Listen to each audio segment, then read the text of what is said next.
What's the first thing that comes to mind when you hear the word sociopath?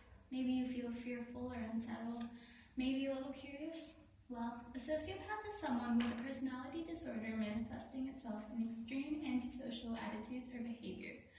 According to Harvard psychologist Dr. Martha Stout, 1 in every 25 people are sociopaths or have sociopathic tendencies. Many people feel that sociopaths should be isolated or sequestered, but sociopathy is usually attributed to evolutionary disorder or violence. Very few sociopaths have actually committed crimes that could put them in prison, and most try to live as much of a neurotypical life as possible. Manipulation and lack of remorse are traits that characterize sociopathy, but rather than doing this through crime, it's usually done through corporations and working their way up to higher positions in their jobs instead. Recklessness and being carefree are also characteristics that identify sociopathy.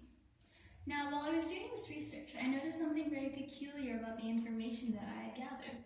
And that was that everything I was reading through shone a negative light on sociopathy and antisocial personality disorders. So I started thinking about where I could find an unbiased opinion.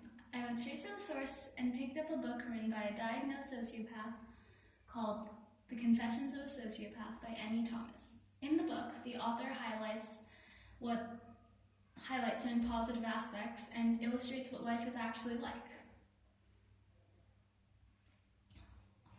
Emmy Thomas says that sociopaths are capable of feeling love and are actually beneficial for our society. They are charming and charismatic as well as confident. These qualities make them appealing to others almost instantly. She talks about how sociopaths are very observant and therefore able to notice and fulfill other people's desires. These so-called transactions in which both parties get what they want, which for this sociopath could be money or even admiration and respect, are almost always harmless.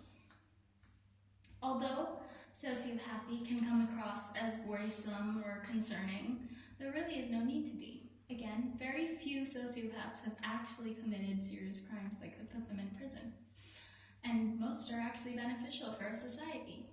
Perhaps if we learned to guide sociopaths properly, we could teach them to live healthy, self-sufficient lives.